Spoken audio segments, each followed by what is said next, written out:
नमस्कार दोस्तों, आप सभी का स्वागत है।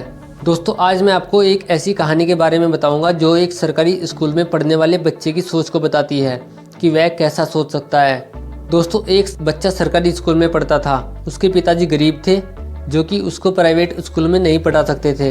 एक दिन उस बच्चे के दिमाग में आया कि मैं देखना चाहता हूँ कि मेरे पिताजी कैसे नौकरी करते हैं और कहाँ जाते हैं। तो यह बात उसने अपने पिताजी को बताई और उसके पिताजी ने कहा कि ठीक है, तुम कल मेरे साथ चल सकते हो। अगले दिन सुबह बच्चा अपने पिताजी के साथ चला गया।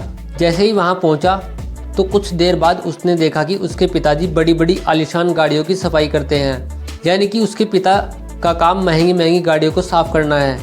तो उसके दिमाग में एक सपने का जन्म हुआ कि एक दिन मैं भी अपने पिताजी को बड़ी बड़ी गाड़ियों में बैठाना चाहता हूँ। मैं नहीं चाहता कि मेरे पिताजी ज़िंदगी भर इन गाड़ियों की सफाई करते रहें। तो ऐसे ही दोस्तों कुछ टाइम बीत गया।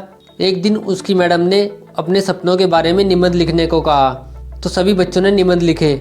इस बच्चे की बारी आई तो उसके दिमाग में तो वो सपना चल रहा था जिसके बारे में वह सोच रहा था, तो उसने उस निबंध में उसी के बारे में लिख दिया। अब जब रिजल्ट की बारी आई तो सभी बच्चों को पास कर दिया गया, लेकिन इस बच्चे को मैडम ने फेल कर दिया और अपने पास बुलाकर कहा कि जितनी तुम्हारी औकात है उतना ही लिखो।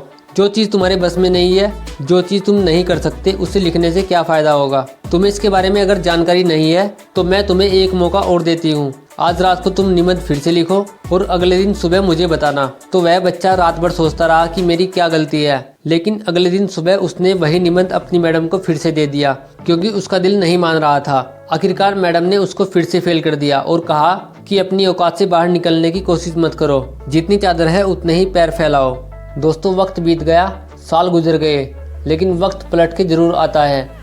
एक मोटिवेशनल स्पीच को कोई ऑर्गेनाइज कर रहा था और जहाँ पर वो मोटिवेशनल स्पीकर बोल रहा था वह वही लड़का था।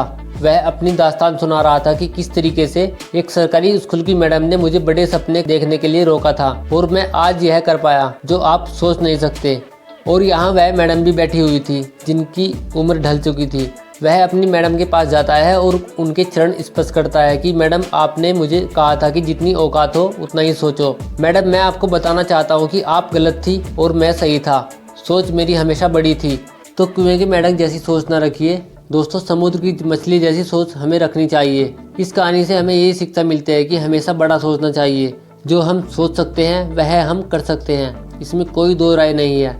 ना कामयाबी का रोना वह लोग रोते हैं जिनको अपने सपनों पर भरोसा नहीं होता, जिनको अपने खुद के ऊपर भरोसा नहीं होता। जितनी जानकारी मैं इस कहानी के माध्यम से आपको दे सकता था मैंने आपको दे दी।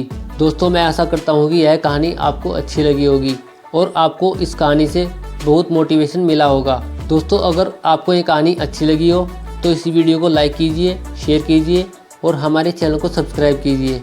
मिलते हैं एक और नई कहानी के साथ, तब तक के लिए जय हिंद।